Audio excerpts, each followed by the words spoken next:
নমস্কার বন্ধুরা। লাইফস্টাইলের পক্ষ থেকে সবাইকে স্বাগত।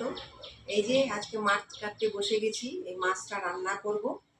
হ্যাঁ, আপনারা প্রথম থেকে শেষ পর্যন্ত দেখুন। তো চলুন দেখতে থাকুন।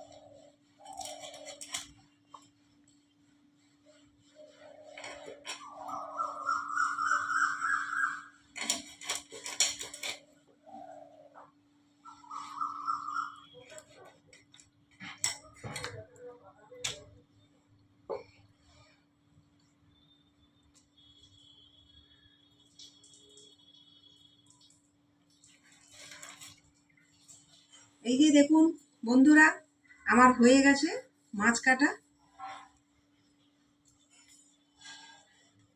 মাছটা আমি ধুয়ে নিয়ে আসি, কাটা আমার শেষ।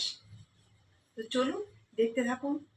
এই যে দেখুন বন্ধুরা, আমি এই নারকেল কোড়াটা নিয়েছি। উপকরণ বলতে সর্ষে পোস্ত দিয়ে ঝাল করব। এই যে সঙ্গে নারকেলের দুধ দিয়ে ঝালটা করব। আমি নারকেলটা কুড়িয়ে নিয়েছি। এবারে এটা জলে একটু ভিজিয়ে দেবো।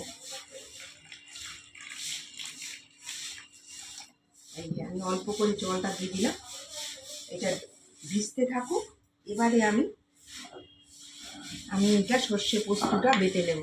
সর্ষে পোস্তটা নিয়ে নিলাম, একটু কাঁচা লঙ্কা, যে যেমন ঝাল খাবেন পরিমাণ মতো নিয়ে নেবেন। আমি 4-5টা কাঁচা লঙ্কা নিলাম, এগুলো খুব ঝাল বলে কম করে নিয়েছি।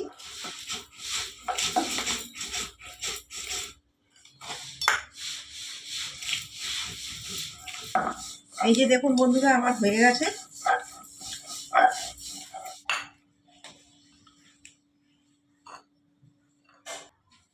নুন হলুদ মাখিয়ে নিলাম।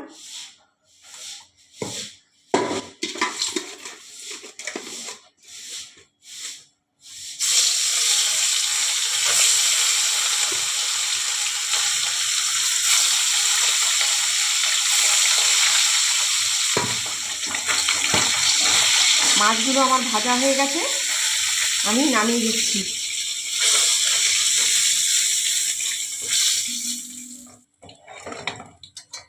এক চামচ কালো জিরে দিয়ে দিলাম, 2টো কাঁচা লঙ্কা দিয়ে দিলাম। এই যে মশলাটা করে রেখেছি, এটা আমি এখন দিয়ে দিলাম।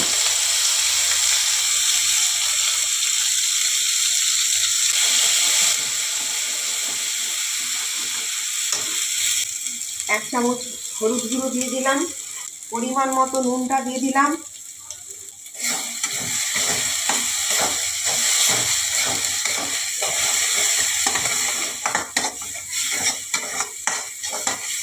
মশলাটা আমার হয়ে গেছে। এবারে আমি জল দেব না, এই নারকেলের দুধটা দিয়েই আমি মাছটা করব।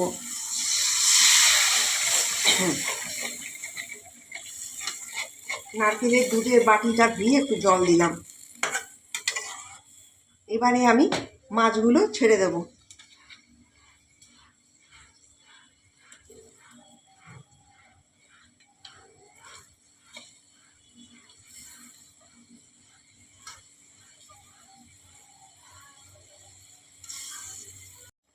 মাছগুলো সেদ্ধ হওয়ার জন্য আমি একটু ঢাকাটা দিয়ে দিচ্ছি। এই যে আমার মাছ হয়ে গেছে।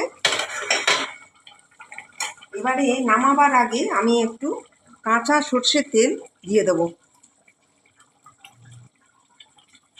আমি গ্যাস অফ করে দিলাম।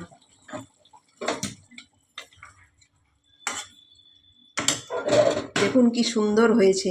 এইভাবে আপনারা ঘরে খেয়ে দেখতে পারেন।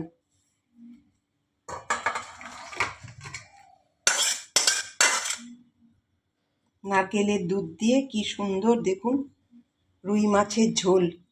নমস্কার বন্ধুরা, আপনারা তো প্রথম থেকে শেষ পর্যন্ত দেখলেন নারকেলের দুধ দিয়ে রুই মাছের ঝাল কেমন হয়েছে আপনারা কমেন্ট করে জানাবেন, লাইক করবেন, সাবস্ক্রাইব করবেন আমাদের চ্যানেলকে। নতুন যারা তারাও আমাদের চ্যানেলটি সাবস্ক্রাইব করবেন। নমস্কার।